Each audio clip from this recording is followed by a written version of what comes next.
Welcome to Ask and Learn. In this problem, an airplane accelerates from 0 to 200 kilometers per hour over some distance s under some constant acceleration or near constant acceleration, 0.4 g. All right, so g in this case is 9.81 meters per second, so this is the same as 0.4 times 9.81 meters per second squared. Our question asks, what is the distance s that we need to accelerate all the way to the takeoff speed, and what is the distance t that we need to travel over this distance s? So first, let's convert 200 kilometers per hour to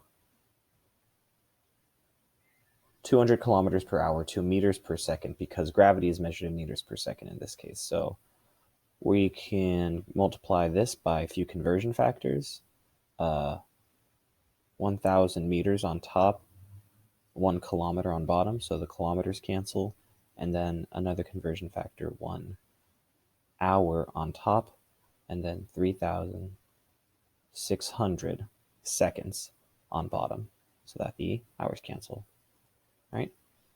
This gives you something like 55.556 seconds, and it's like 55.555 repeating, but we can just keep this many decimals. That'll make our answer accurate for the next step. For motion in one dimension under constant acceleration, our final velocity is given by the initial velocity plus acceleration times time. All right, so in this case, initial velocity, let's label these VI and VF. In this case, initial velocity is 0, so we don't need to include it, and we get something like 200, not 200 kilometers per hour, but we just wrote this out. Let's just call that V final, and we know that this is V final because I don't want to rewrite all that right now, but V final, 55.556 seconds, is equal to 0.4 times 9.81 meters per second squared. That's the acceleration in this case times t. So then we have t is given by, and I'll actually rewrite it this time, 55.556 meters per second. See, why do I have seconds here? That's wrong. Our thing is measured in meters per second. We have meters on top, seconds on bottom. I can't believe I made that mistake. Anyway, meters per second on top for this one, and then on the bottom, 0.4 times 9.81 meters per second squared. In this thing, the meters cancel out, and 1 power of the seconds cancels out, so our units is seconds. And this thing, once we round it off, will give us, well, it'll be about 14.157 seconds.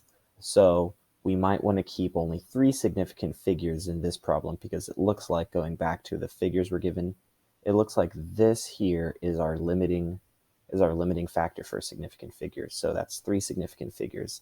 So let's keep 14.147 seconds, or 14.2 seconds after we round off to the appropriate number of significant figures. All right, the next step is distance. S, how far does it travel? We know that distance traveled can be calculated by VI initial times time plus 1/2 A times time squared. All right. And in this case, VI is 0, so that term goes to 0, and we get something that looks like S equals 1/2 A. And I'm going to replace T in this case. I know we just calculated T, but I'm going to replace it in this case with what we just had it equal to, which is our final velocity, 55.556 meters per second, divided by our acceleration. So that is the time, and that's going to be squared in this case. So this whole thing becomes 1/2 times VF squared over A.